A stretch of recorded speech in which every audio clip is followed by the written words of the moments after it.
Hallelujah. তাহলে পড়ি, আমি পড়ছি মথি লিখিত সুসমাচার 15:26 থেকে। হালেলুয়া। তখন তিনি উত্তর করিয়া কহিলেন, সন্তানদের খাদ্য লইয়া কুকুরদের কাছে ফেলিয়া দেয়া ভালো নয়। তাহাতে সে কহিল, হ্যাঁ প্রভু, কেননা কুকুরেরাও আপন আপন কর্তাদের মেজ হইতে সেই গুঁড়োগাড়া পড়ে, যে গুঁড়োগাড়া পড়ে তাহা খায়। তখন যীশু উত্তর করিয়া তাহাকে কহিলেন, হে নারী, তোমার বড়ই বিশ্বাস, তোমার যেমন ইচ্ছা তেমনই তোমার প্রতি হোক। আর সেই দণ্ড অবধি তাহার কন্যা সুস্থ হইল। Hallelujah, hallelujah. এই ঘটনাটা প্রত্যেকেই আমরা জানি, যারা বাইবেল পড়েছি। যারা না পড়েছি তারা আমরা জানি না। যারা বাইবেল পড়েছি অবশ্যই জানি যে এই ঘটনাতে কি বলে। প্রভু যীশু খ্রিস্ট যাচ্ছিলেন, তা এই স্ত্রী, ইনি একজন অন্য জাতির স্ত্রী ছিলেন, অন্য জাতির মহিলা ছিলেন। তিনি শুনেছেন যে প্রভু যীশু খ্রিস্ট মৃতকে জীবন দিচ্ছে, কুষ্ঠকে সুস্থ করছে, প্লাস আরো যে সমস্ত রোগ ব্যাধি আছে, পক্ষাঘাতী, আদার্স যে সমস্ত রোগ ব্যাধি আছে, তার থেকে সকল সন্তানরা উদ্ধার পাচ্ছে, মুক্তি পাচ্ছে। তখন এই স্ত্রীরও একটা কন্যা ছিল, এই স্ত্রীর একটা কন্যা ছিল। সেই কন্যাটা দুষ্ট আত্মাগ্রস্ত, কি মন্দ আত্মা দ্বারা ক্লেশ ভোগ করছিল, কষ্ট পাচ্ছিল। শুনে প্রভু যীশু খ্রিস্ট এরকম আশ্চর্য কার্য করছে, শুনে প্রভু যীশু খ্রিস্টের পশ্চাৎ হলেন। তখন দূরের থেকে বলছে, হে প্রভু যীশু, আমার প্রতি দয়া করুন, হে প্রভু আমার প্রতি দয়া করুন, হে প্রভু আমার প্রতি দয়া করুন। কিন্তু প্রভু যীশু, তার আওয়াজটা তার কানে যাচ্ছে, তার সত্ত্বেও প্রভু যীশু তার আওয়াজ শুনছে না। প্রভু যীশু তার সত্ত্বেও তার আওয়াজটাকে গ্রাহ্য করছে না, চলে যাচ্ছে তো চলেই যাচ্ছে। তখন তার শিষ্যরাও, প্রভু যীশুর যে শিষ্যরা ছিল 12 জন, তারা বলছে, হে প্রভু, এই স্ত্রীকে আপনি বিদায় করুন না। কি চাচ্ছে? শিষ্যদের দয়া চলে আসলো, কিন্তু তখনও প্রভু তার উপরে দয়া আসে। তখন সেই স্ত্রী কি করলো, যে ডাকলে তো কাজ হচ্ছে না, প্রভু আমার কথা শুনছে না, আমি তার পা দিয়ে জড়ায় দেব, তাকে আমি নড়তে দেবো না, দেখি কতক্ষণ না আমার আওয়াজ না শোনে। তিনি কি করলেন? তিনি গিয়ে প্রণাম করে পা জড়িয়ে ধরলেন, যে প্রভু আমার প্রতি দয়া করুন, আমার কন্যাটা ভূতগ্রস্ত, অত্যন্ত ক্লেশ পাচ্ছে। তখন প্রভু উত্তর দিলেন, কি বলছেন? সন্তানদের খাদ্য নিয়ে কুকুরদের সামনে দেয়া ঠিক নয়। আজকে আমি আমার ছেলের জন্য, আমার মেয়ের জন্য খাদ্য রেডি করেছি, আমি সেটা ছেলে মেয়েকে না দিয়ে আমি আগে কুকুরকে দেব? আপনারা কেউ দেবেন? দেবেন না। এই স্ত্রীকে কুকুরের উদাহরণ দিল, তা সত্ত্বেও স্ত্রীটা এত বুদ্ধিমান ছিল, অন্য জাতির হলেও তার মধ্যে বুদ্ধি দেখতে হবে, আর তার মধ্যে ধৈর্য দেখতে হবে। কত সুন্দর ধৈর্য, আর তার মধ্যে কতটা বুদ্ধি। তখন তিনি কি উত্তর দিলেন? বলছে, হে প্রভু, হ্যাঁ আপনি ঠিক বলেছেন, সন্তানদের খাদ্য নিয়ে কুকুরদের সামনে ফেলা উচিত নয়, দেয়া উচিত নয়, আগে সন্তানদের খাওয়াতে হয়। কিন্তু প্রভু এটাও ঠিক, যে সন্তানরা যে খাদ্য খায় তারপরে যে গুঁড়ো গাড়া নিচে পড়ে তাহাই কুকুরে খায়।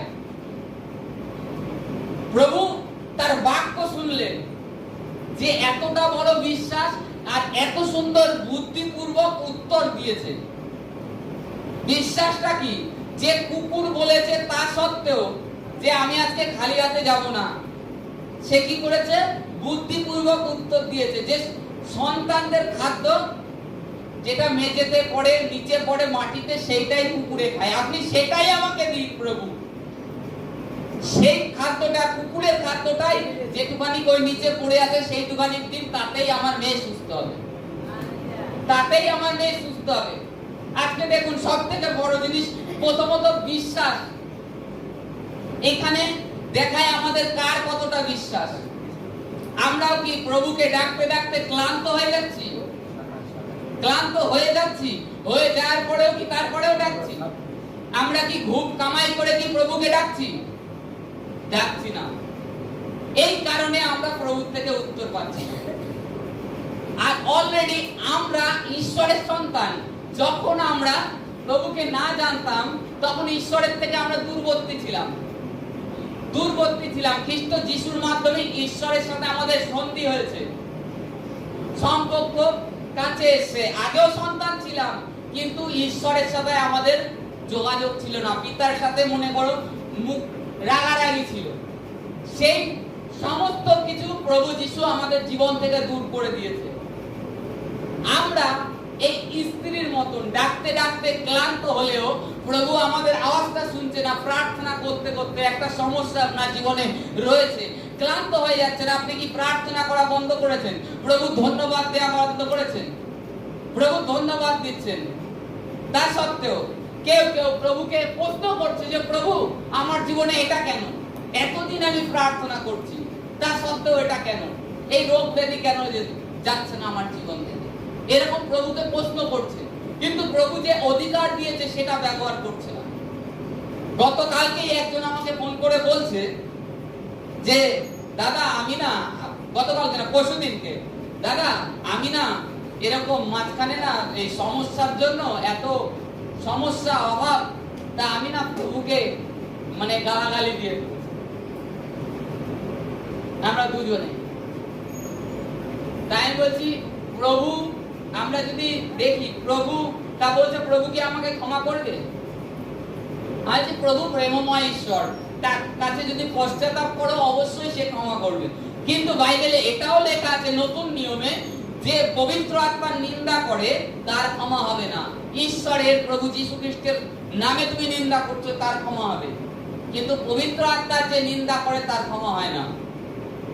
তার সেই ব্যক্তি বলছে আমাদের কষ্টের মধ্যে দুঃখের মধ্যে আমরা ঈশ্বরকে দোষ দিই, ঈশ্বরকে গালাগালি দিই।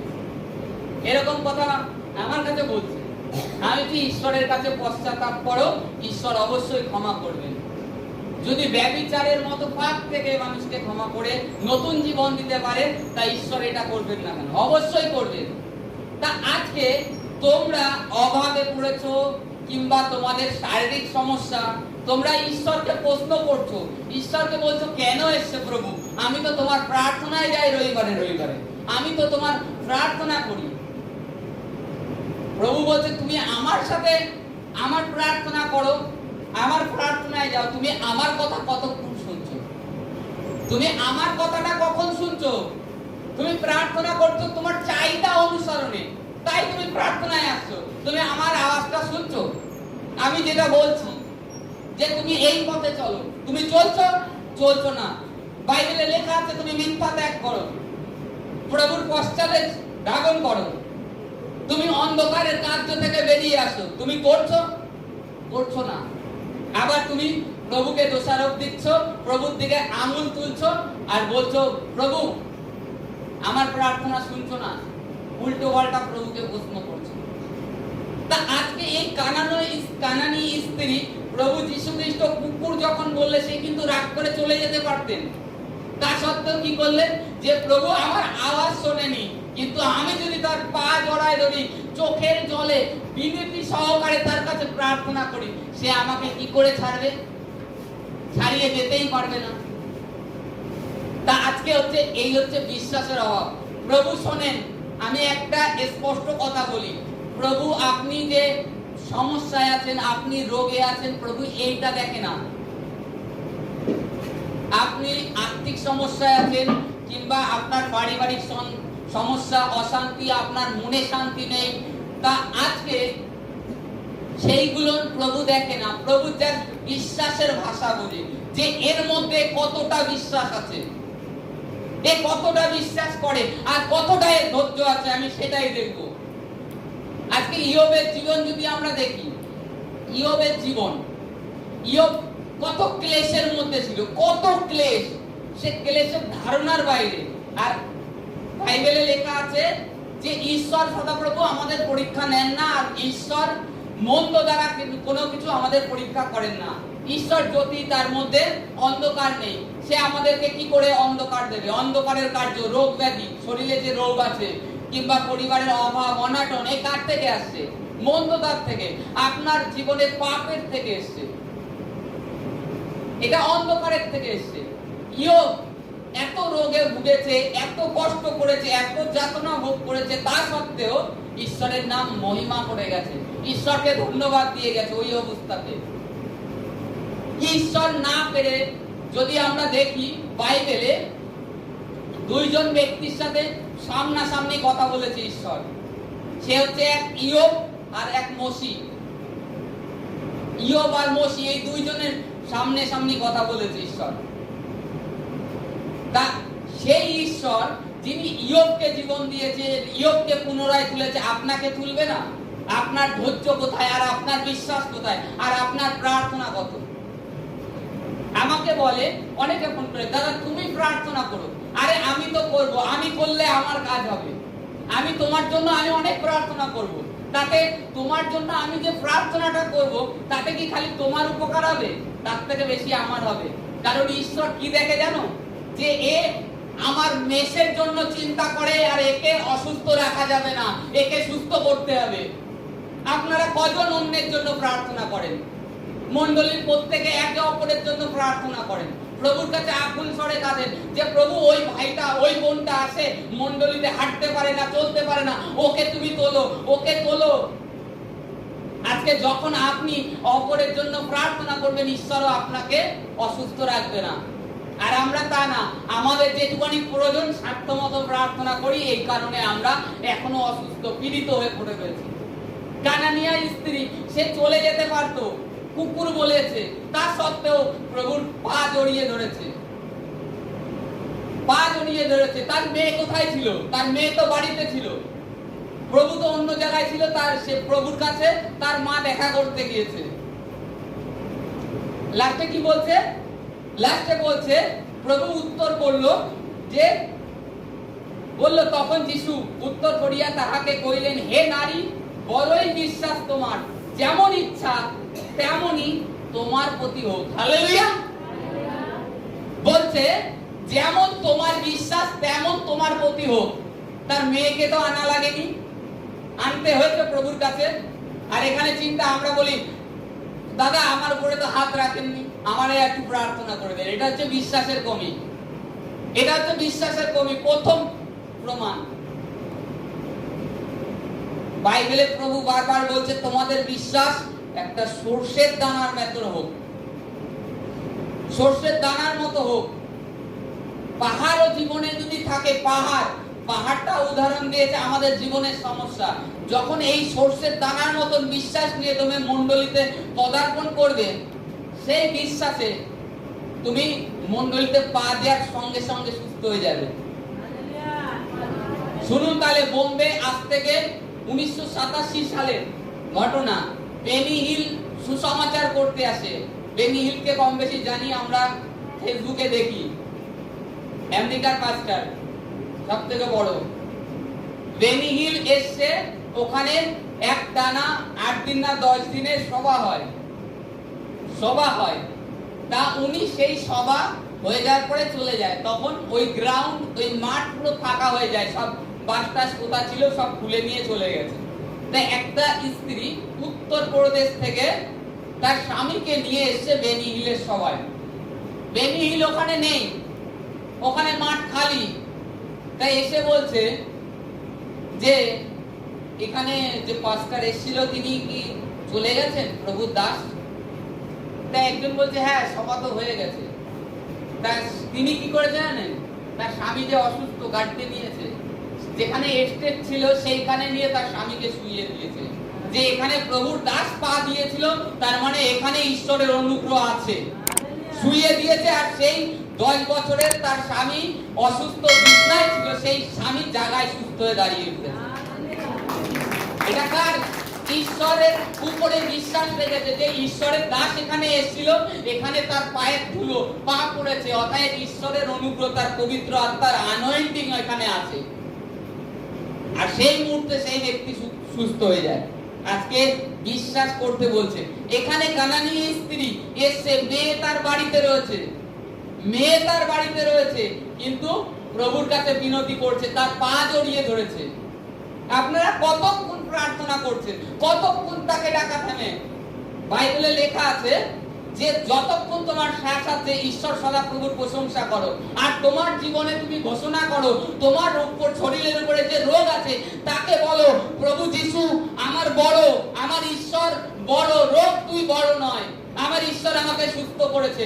আদেশ দাও, তোমার যে সমস্যা হচ্ছে যে আমি সুস্থ, ধন্যবাদ প্রভু যিশু, আমার শরীরে কোনো রোগ নেই, তোমার ক্ষত দ্বারা আমি আরোগ্য লাভ করেছি, আমি মরবো না, আমি জীবিত থাকবো, আর তোমার মহিমা, তোমার গৌরব বর্ণনা করব। ঘোষণা করো, বাক্য পড়বো না, প্রার্থনা নামমাত্র প্রার্থনা। ঈশ্বর কখনো প্রার্থনায় তুলে দেয়, সেই প্রার্থনার সময়ও প্রার্থনা করি না। রাত্রেবেলায় প্রার্থনা জন্য তুলে দেয় ঈশ্বর, আমরা প্রার্থনাও করি না। তাহলে ঈশ্বর থেকে আমাদের মানে যাতনা অনেক, সমস্যা অনেক, প্রার্থনা এইটুখানি, আধা ঘন্টা 1 ঘন্টা, বেশি জোরে 1 ঘন্টা।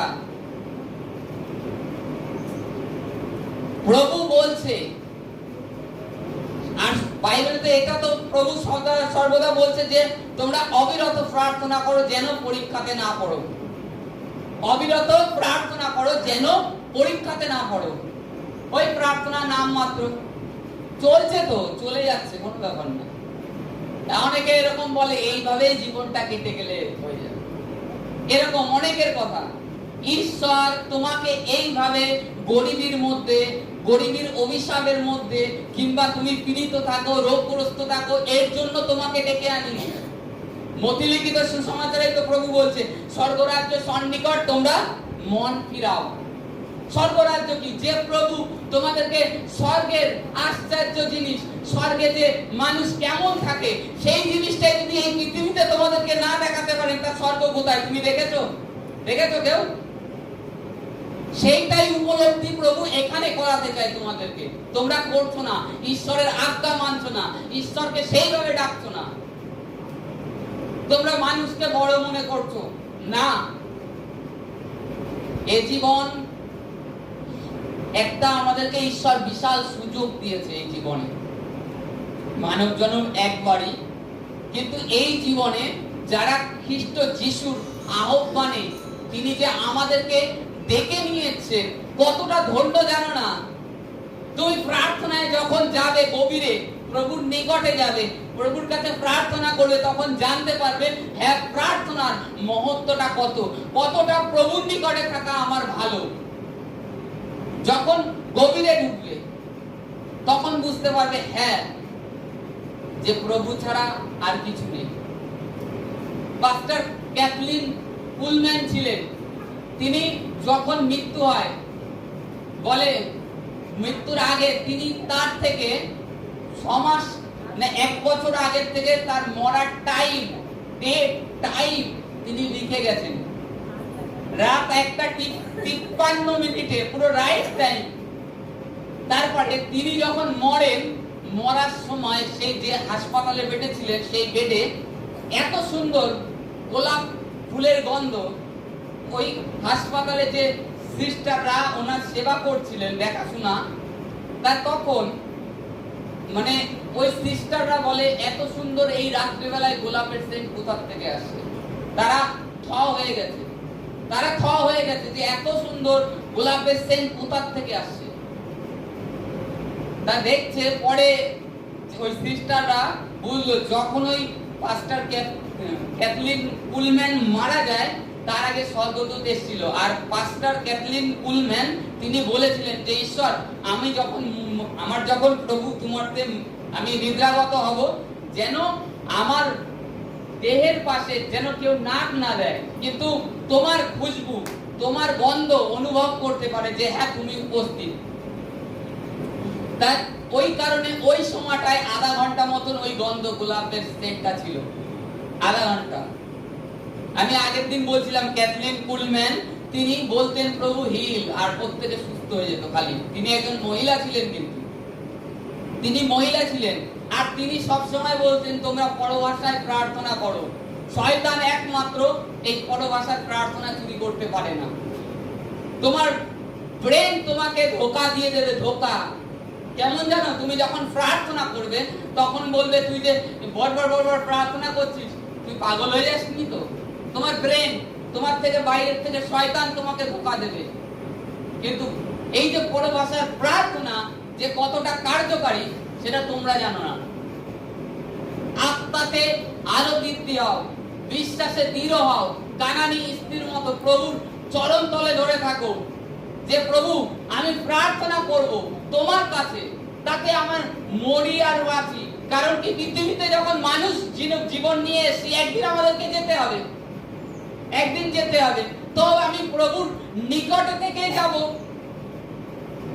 আর প্রভু বাইবেলে লেখা আছে যে কেউ সদাপ্রভুর উপর নির্ভর করে সদাপ্রভু তাকে লজ্জিত হতে দেন না, তাকে লজ্জিত করেন না কোনোদিন, যদি সে সেই মতো বিশ্বাসে দাঁড়িয়ে থাকে। কিন্তু আমাদের বিশ্বাস ওই ছেঁড়া কাতার মতন, একদিকে গরম হচ্ছে একদিকে ঠান্ডা হচ্ছে আমাদের বিশ্বাস। পৌল বারবার বলছে তোমরা খ্রিস্টের উত্তম যোদ্ধা হও। শয়তান তোমাদের কাছে এসে রোগ ব্যাধি কেন উৎপত্তি করবে, তোমাদেরকে কেন দেবে? তোমরা, আমি বাইবেলে বারবার বলছি যে তোমাদের দুই সাইডে ঈশ্বর দুটো করে স্বর্গদূত দিয়ে রেখেছে। জানি এটা। তুমি যখন যিশু খ্রিস্টের নামেতে বলো আমি ধন্যবাদ করি প্রভু যিশু আমার রোগ ভালো হয়ে গেছে, তখন ডান সাইডে থাকা স্বর্গদূত বলে আমেন, মানে তাই হোক, হয়ে গেছে। আর যখন আবার একটা নেগেটিভ কথা বলো তখন বা সাইডেও একজন সেই স্বর্গদূত আবার আমেন বলে দেয়। জানো এটা, মানে তাই হোক। তুমি যে নেগেটিভ কথা বলছো সেটাও হোক। তোমার সঙ্গে যে স্বর্গদূত রয়েছে, স্বর্গদূতটাকে তুমি তোমার বাক্য দ্বারা ব্যবহার করতে পারো। আর আজকে বিশ্বাসীরা আদৌ ভুলে যায় যে স্বর্গদূত আছে আমাদের সঙ্গে, কারণ শারীরিক চোখে তো দেখতে পাচ্ছি না, না এই চোখে দেখতে পাচ্ছি না। এই চোখে যদি মানুষের মতো দেখতে পারতাম তাহলে বিশ্বাস হতো। বিশ্বাস যখন আমরা না দেখা জিনিসের উপরে রাখি তখন আমাদের প্রত্যাশা মানে আরো দৃঢ়ভাবে শক্ত হয়। হাওয়াকে আমরা দেখতে পাই না, কিন্তু সে আছে, অনুভব করি তো, গায়ে লাগছে, শীতল হচ্ছে আমাদের শরীর, তাই তো? আমাদের শরীরটা শীতল হয়ে যাচ্ছে। তা এই ঈশ্বর তার স্বর্গদূত রয়েছে। অতএব বাক্য তোমরা সঠিকভাবে বলো আর বিশ্বাসে দৃঢ় হও। আজকে এসছি খালি হাতে যাব না প্রভু, আমি এখান থেকে সুস্থ হয়ে যাব। আজকে যে দাদা প্রচার করছে কিংবা দাদা এখানে প্রচার করতে উঠবে, আমি বিশ্বাস করি প্রভু আমি সুস্থ হবই। মনে সেই রূপ সংকল্প করো, সেইভাবে প্রভুর কাছে বিনতি হয়ে নম্র হয়ে তুমি প্রার্থনা করো। তারপরে দেখো ঈশ্বর দেন কিনা, ঈশ্বর দেন কিনা। ঈশ্বর খালি হাতে, এই যে কানানি স্ত্রীকে প্রভু কি বললেন, তোমার যেমন বিশ্বাস তেমন তোমার প্রতি হোক, তোমার প্রতি হোক। তা আজকেও যেন আমাদেরও এই রূপ প্রভু যিশু স্বর্গের থেকে বলে যে তোরা যেমন বিশ্বাস নিয়েছিস তেমন তোদের সঙ্গে হোক। আজকে নিজেদের ভাষাকে, নিজেদের চলন ফেরনকে আমরা পরিবর্তন করছি না, আর প্রভুর থেকে খালি অনুগ্রহ চিন্তা করছি। প্রভুর থেকে খালি অনুগ্রহ চিন্তা করছি, প্রভু আমাকে অনুগ্রহ করুক, প্রভু আমাকে আশীষ করুক, আমাকে সুস্থ করুক, অথচ নিজেদেরকে পরিবর্তন করছি না। কানানিয়া স্ত্রী যে সে নিজেকে নম্র নত, সে পরজাতি এটা ভাবেনি, কিন্তু প্রভুর চরণ ধরবো, তাতে যা হবে হবে। আর আজকে আমি এখান থেকে খালি হাতে যাব না। নিজেদেরকে পরিবর্তন করো, তবে ঈশ্বরের মিরাক্কেল, ঈশ্বরের চমৎকার দেখতে পাবে। আর সদা সর্বদা নিজেদেরকে বাক্য দ্বারা, প্রভু বাক্য দ্বারা প্রার্থনা করো, বাক্য দ্বারা ঘোষণা করো যে প্রভু আমি সুস্থ, আমি হেলদি, আমি ধন্যবাদ করি প্রভু আমার শক্তি নয়, তোমার শক্তি আমার শরীরে আছে। বাইবেলে লেখা আছে, পৌল বলছে আমি যখন দুর্বল আমার শরীর, এই শরীর যখন দুর্বল তখন আমি সব থেকে শক্তিমান। কারণ কি? প্রভুর শক্তি দুর্বলেতে প্রকাশ পায়। জানেন এটা? যখন আপনি দুর্বল তখন আপনার মধ্যে প্রভুর শক্তি প্রকাশ পাবে। তার মধ্যে আপনি যখন মনে করুন খুব ভালো হেলদি রয়েছেন, তখন প্রভুর শক্তিকে অনুভব করতে পারবেন না।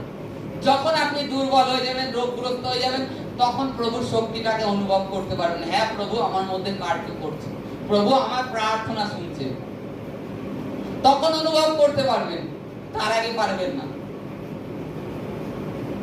আজকে আমাদেরকেও যেন প্রভু তার অনুগ্রহ করেন, আমাদের সেই রূপ বিশ্বাস নিয়ে আসতে হবে, সেই রূপ দৃঢ় হতে হবে, বাক্যে মন দিতে হবে। আমরা জানি বাইবেলে আর একজন ছিলেন, দিবারাত সূর্যকে দাঁড় করিয়ে রেখেছিলেন, জানি প্রার্থনার জন্য। প্রার্থনার, খালি প্রার্থনার পাওয়ার, এটা হচ্ছে প্রার্থনার পাওয়ার, প্রার্থনার শক্তি, যে কি করতে পারে। সূর্যকে বলেছে দাঁড়িয়ে যা, সূর্য দাঁড়িয়ে গেছে। চন্দ্রকে বলেছে তুইও দাঁড়িয়ে যা, দাঁড়িয়ে গেছে। মনে করুন এখন বেলা 5টা, মানে সন্ধে হয় ডোবে ডোবে সূর্য, তখন বলছে এখানে দাঁড়িয়ে যা। 12 ঘন্টা দাঁড়িয়েছিল সূর্য। প্রথম হয়েছে, ওই একবারই হয়েছে এই পৃথিবীতে। কার দ্বারা জানেন? মসির পরিচালক জিওসুর। জিওসুর বলেছে সূর্যকে দাঁড়িয়ে যেতে, যুদ্ধ করবে, তাই দিন দেখার দরকার আরাবিয়াদের সাথে, দিনের প্রয়োজন, রাত হলে যুদ্ধ হবে না, এই কারণে বলেছিলেন দাঁড়িয়ে যেতে, আর দাঁড়িয়ে গিয়েছিল। জিওসুর কি ভাষা বলেছিলেন? ঈশ্বরের বিশ্বাসের ভাষা বলেছিলেন, যে আমি বলবো আর ঈশ্বর ওটা করবেন। তাই ঈশ্বর দাঁড় করিয়ে রেখেছিলেন সূর্যকে, দিবারাত্রির দাঁড় করিয়ে রেখেছিলেন। কারণ জিওসুর নিজেকে সেইভাবে তৈরি করেছিল। আর জিওসুরকে ঈশ্বর সদাপ্রভু বলেছিল, তুমি আমার বাক্যকে দিন রাত ধ্যান করো, ধ্যান করো, তাতে তোমার যে মুখের বাক্য একটাও মারতে করবে না, একটাও বিফলে যাবে না। সূর্যকে বলেছিল, সূর্য দাঁড়িয়ে গেছে। তার মানে বুঝতে পারছো, যে সৃষ্টি ঈশ্বর ব্যতীত আর কেউ থামাতে পারে না, সে জিওসুরের মাধ্যমে থামিয়ে দিয়েছে।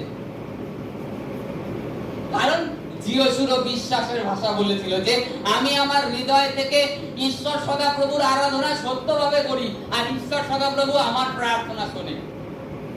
জিওসুরের ভিতরে নিজের মধ্যে বিশ্বাস, তখন বলেছে, সেই বিশ্বাসের ভাষায় দাঁড়িয়ে গেছে। আজকে প্রভু এখানে কানানীয় স্ত্রীকে বলছে, তোর যেরকম বিশ্বাস তেমন তোর প্রতি হোক, তোমার প্রতি তেমনই হোক। তুমি আজকে বিশ্বাস নিয়ে এসছো, তোমার আর্থিক সমস্যা আছে, প্রভুর প্রাঙ্গণে যাব, আমার আর্থিক সমস্যা প্রভু যেভাবে হোক বের করবে। আমার পরিবারে অশান্তি আছে, প্রভু শান্তি দেবে। আমার পরিবারে গন্ডগোল চলছে, তার থেকে সকলকে বের করবে। আমার শরীরে রোগ ব্যাধি আছে, আমার পারিবারিক একজন অসুস্থ পীড়িত আছে, সে সুস্থ হবে। তবে হবে যদি বিশ্বাসের ভাষায়, বিশ্বাসের সহিত আসো। নাই ওই আসছো, ওই আসতে থাকো, ঈশ্বর সুস্থ করবে। সে আসতে থাকো ধীরে ধীরে, একদিন না একদিন ওই শুনতে শুনতে ঈশ্বরের বাক্য, ঈশ্বর যখন নিজের দ্বারা, তার পবিত্র আত্মা দ্বারা তোমার মধ্যে বিশ্বাস উৎপন্ন করবে তখন। আর বাইবেলে এটা লেখা আছে যে আমরা ঈশ্বরের সন্তান, আমাদেরকে ঈশ্বর সমস্ত অধিকার দিয়েছে। আমার সুস্থতা নেওয়ার অধিকার আমাকে দিয়ে দিয়েছে ঈশ্বর। আমি কখন নেব? আমাকে দিয়ে দিয়েছে। আর আমি যদি নিজেকে দুর্বল পীড়িত মনে করে থাকি, তাহলে দুর্বলই থেকে যেতে হবে। আমি নিজেকে কমজোর মনে করে থাকি, আমি নিজেকে অসুস্থ মনে করে থাকি, অসুস্থই থেকে যেতে হবে। বাইবেলে বলছে, তোমরা ঘোষণা করো যে তোমরা সুস্থ হয়েছো। ঘোষণা মানে উচ্চ স্বরে বলো, হালেলুয়া, হালেলুয়া। আজকে বিশ্বাস করো।